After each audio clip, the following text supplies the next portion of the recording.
Hi, this is Dirk from B&B Auto Sales, and today we're going to show you our 14 Ram 1500.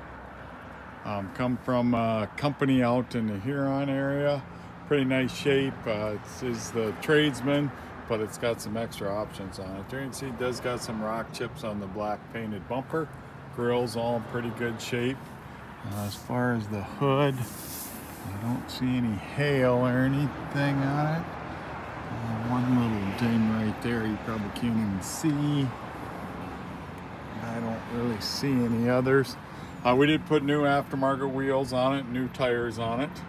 5.7 HEMI. You can see it's got mud flaps on it. Doors are nice and straight, no major dents or any big scratches.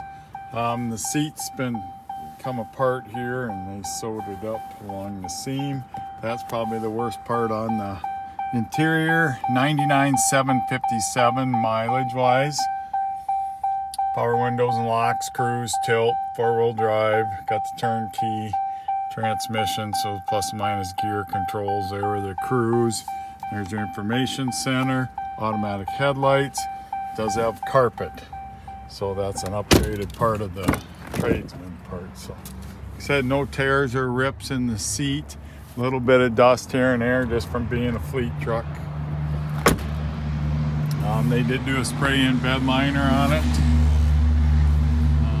Probably a toolbox up here at one time. You can see some marks on that. Rear bumper, a few paint chips on that also. Tailgate all in pretty good shape. A few marks up on top of the molding, but nothing major there. A couple little dings there. Like I said, for the most part, pretty good shape. Few rock chips here and there. No major dents, no major scratches. As far as mechanical, runs and drives great. Been through our shop, service, lined up. Pretty much ready to go. It is certified, so it comes with our 3-month, 3,000-mile comprehensive warranty, which covers over 600 items, including drivetrain, suspension, steering, AC, electrical, and fuel. Also 1 year of roadside assistance and key replacement. So if you're looking for a nice, affordable truck, pretty good shape, give us a call, 605-692-7010.